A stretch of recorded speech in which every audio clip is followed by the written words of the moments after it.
Freedom's greetings, today we're gonna talk about our new Entrenched Division Premium Warbond, which is surprisingly good. I will tell you my opinion on it, and just keep in mind that it isn't really a guide. I didn't do severe testing because I thoroughly unlocked anything, and I was playing mostly the new Major Order planet. But anyways, let's get into it. We will start with the primaries, and the first one you unlock is the SMG Flam 34 Stoker, and this one is very similar to the Defender, but it has more damage and slower fire rate and under barrel crisper. At first, when I saw the stats, I was thinking that this gun is going to be pretty boring just like the Defender, but actually the trade-off from the fire rate to the damage was actually pretty good trade-off, as this weapon feels way better to use than the Defender, especially on those light enemies. But if you even face the medium enemies, not only you can just use the standard firing mode, which is also not a bad idea, but you can pull out the underbarrel crisper and just burn them to death, especially with the new buff to the flames. They will get confused as long as you are pouring the fire on them, because it's only the stream, not the effect, when it comes to the confusion and slowing down. And well, especially why I like this weapon over the Defender is the design. The sound design and looks of this gun is way more fun than on the Defender, so if I'm going for something like that, type of the SMG, I will be going for the Stoker. And it's just well better with that higher damage and that crisper. The next primary is actually coming from the Superstore, and it's the Sweeper Slamfire shotgun with 500 damage and 7 capacity and the bayonet. Basically, this gun is the double freedom if it was a breaker, because even though it's not full auto, it has very quick rate of fire, so well, it feels basically like the breaker. It has very good damage, so it is good at taking down the medium-sized enemies and light enemies if there is not too much of them. But even if there is a lot, the small magazine isn't that bad of a problem because it's a round reload, so you can just put the round after each shot, so you will not run out. But it does affect your fire rate, so it's a bit slower, and you still can be overwhelmed by the horde of the smaller enemies. But like I said, when it comes to the medium enemies, this one is basically perfect. Especially that if they get too close, you can just stab them with the bayonet, which deals that 100 and I think 10 damage, I'm not sure after the buffs. This shotgun feels just, like I said, like the double freedom but a breaker, though it doesn't have the same damage outburst like the double freedom, and it isn't really for longer ranges like the double freedom. The double freedom has effective range up to 50 and you can still use it on the further ranges. And this one I would say have effective range of 30 meters, and that 50 is the maximum if you really wanna do more than 50 damage. But yeah, this one costs 400 super credits, and I'm not sure if it's actually fair price, like with the double freedom. I would probably say 200 or 300, it's still amazing, and the medium pen I forgot to mention, but maybe a little overpriced. Though, like I said, amazing one. That's it for primaries, now to the secondaries. First one is something we actually already had as a support weapon, the Entrenchment Tool. Now you can carry it with you every time, whenever you want to. It has 2 rows of melee and of course digging the hole. When it comes to melee, it deals 165 damage, which is comparable to the sword, but I think it's slower, not sure. And well, it's fine for melee, but you can't zoom in because you will start digging, which is the more important part. The digging, well, maybe not for bugs, I mean for sure not for bugs, maybe not for Illuminate, because there is not much of times where you could actually dig that trench. But for the bots, if you have nice location, I think it will be working pretty nice. Especially that the trenches actually protect you from many kinds of damage, from explosive, from bullets, from arc damage actually, and well, of course, from your own sentries and minefields. And about that, these are both most useful on the defense mission, as we all know. And the strategy of making trenches is actually very good on the defense missions. I personally really like to just hide in the trench and let the sentries do the work when I just support them and will be covered in the gas, because I'm alongside that will be using the advanced filtration, so the gas doesn't really do anything to me if I use the gas mines. Other mines will just straight up kill me if they drop in the trench. Overall, building trenches maybe it's not the most useful tactic, but it's certainly fun and it's good on the defense mission. The second secondary is the P69 Veto, which is based on the German pistol Mauser, and I will be calling it Mauser. In-game, Mauser has 105 damage, medium pen, 12 rounds of capacity and round reload. Though I wouldn't really call it rounds reload, because it has type of reload that you have with the autocannon.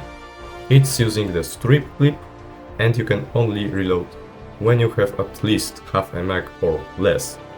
If you have more than half a mag, you can't just reload, can't just put a single round into it, which I think is a bummer, especially since it's labeled rounds reload. It doesn't really feel like rounds reload if I can't just slap a single round into it. So that's the only thing I don't know if I like. But other than that, the Veto feels very good, especially that it is a jet-assisted pistol, meaning it has no drag, and on the distance it deals the very same damage as it does on very close range. And the damage is comparable to Verdict. Verdict of course has more of it, but if you're going for the full ranges, you will be liking Veto a lot more. And yeah, I like it on the fuller ranges when I run out of ammo, or when going for the precise shots, even though this one has a lot of the RPM. If you spam, of course it's not a full auto. Although I wish the damage was 110, not 105, so you could one-tap the Devastators, but well, these are just details. Overall this pistol feels pretty damn good to use. Next up we have the new throwable, which is the Giga Grenade. This one is a combination of dynamite and thermite, being both the anti-tank and the AoE at the same time. It deals 2000 damage, it's a contact grenade, and you carry only 2 of them at basic and 4 of them with the engineering kit. And well, you get only 1 from the resupply, so if you have the armor passive with additional grenades, it will take you the whole resupply to get every Giga Grenade back in your inventory. I personally really like this one. This can easily clear out big chunks of enemies, which I always enjoy with the grenades. And like I said, it's a combination with the thermite, meaning it's a very good anti-tank. It deals 2000 damage, so it will one-shot everything up to the Worst Rider, and for the something like tank, you will have to go for the weak spots to actually one-shot it. Though it doesn't really work on stuff like the Factory Strider, though I can't really confirm that. Like I said, it's from what I heard, not from what I tested. I was testing it on the Cyborgs. It was like really one game and that's it. But coming back to the topic, it is pretty damn nice anti-tank, with variety of the smaller heavies being taken down with a single one Giga Grenade. And unlike the thermite, you don't have to wait for it to actually work, which is one of the things I don't like in the thermite. You have to wait for it, and the second thing is that you don't have AoE. So of course I really like the Giga Grenade, as I already really like the dynamite, which also packs a punch. Overall, yeah, that's basically a grenade for people who like the AoE and don't want to sacrifice it, but also would like some anti-tank, but just don't really want to use the thermite. I mean, there is also of course the Pyrotech, and I still think it's going to be better one because of how many of those you have.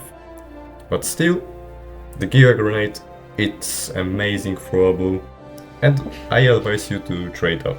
And now we are going to talk about the spells, and the first one is the Cremator, and I fucking love it.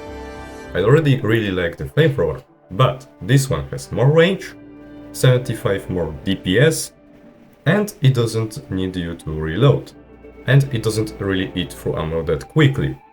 That's just basically better flamethrower for sacrificing the backpack. And I say it's worth it. It has no trouble at all with the light and the medium units, killing them basically instantly, especially with the new buff where it will slow down the enemies, so you're even safer. It's amazing how quickly it works on anything that's smaller than heavy. And still, on the heavies it also works very good, killing them very quickly compared to the standard flamethrower. Especially on the new mechs, they just die in seconds. I didn't try to kill the factory strider with it yet, but I will when I will be doing video about it. But it just really feels so powerful, and it's an aura farm, because well, all of the builds that we have are basically aura farms. This just feels perfect, and I think unless I wanna use the hot dog and flamethrower combo, I will not be using the new flamethrower because I will be using the Cremator. It just feels too good to use. Next we have the gas Mortar Sentry, and I have no idea what I think about it. Because well, it's a mortar. Mortars work in the background, you don't really see them work. Unless well, you are playing with the standard mortar and this one is trying to straight up kill you. It seems fine, it seems that it's doing actually something, but is it a lot? I don't know, I will assume that yes, because it shoots with the standard gas grenade, but at the same time I don't feel like it's going to actually replace the EMS sentry, especially that the EMS mortar fires quicker and I think has bigger radius than the gas mortar sentry. I'm just not sure what to think about it yet, so I don't know. Last but not least, we have the armor passive, or actually armor passives. Concussive Padding, which provides you 50% resistance to explosive damage in all variants, but we have 3 variants. The light variant, hazmat, medium variant, grenadier, and heavy variant, reinforced. For the light variant, I wouldn't really call it anything good, because well, you have reduced sidearm recoil, which is not really much. If you really want to go with the secondary, you will be using the armor passive from Borderline Justice instead of this. And the second perk of this variant is gas damage reduction of 25%. And it is just enough for you to run through the gas grenade or the gas mortar sentry, gas grenade. But for staying in the gas, it's completely not enough. So if I'm using the gas loadout, I will still be just picking the advanced filtration over this one. The medium one is pretty damn good actually. Since it reduces your explosive damage and gives you 2 more grenades, it is very good combo with the new Giga Grenade. Not only it protects you from that 2000 damage and huge AoE, but also you have 4 of those grenades instead of just 2. Meaning the Giga Grenade is just better to use now. And well, you can just never go wrong with additional 2 grenades. Always these perks just make armor passive better. And the heavy variant, even though I don't have it, is probably pretty good because it gives you 30 plus armor rating, and well, additional armor rating is just always good. So I think it's probably good. And these are all the items we got in this new Warbond. Honestly, I am surprised that they are that good and not just fun. I was thinking they are going to be just fun, but they are both good and fun, which is great, always. The drip also is pretty good. Maybe not the perfect, not the best, but it really slaps. And that's going to be it from me for today. I have a lot of videos planned about this new Warbond, so you might consider subscribing so you don't miss on them. Anyways, I will see you in the next one. See ya, Helldivers!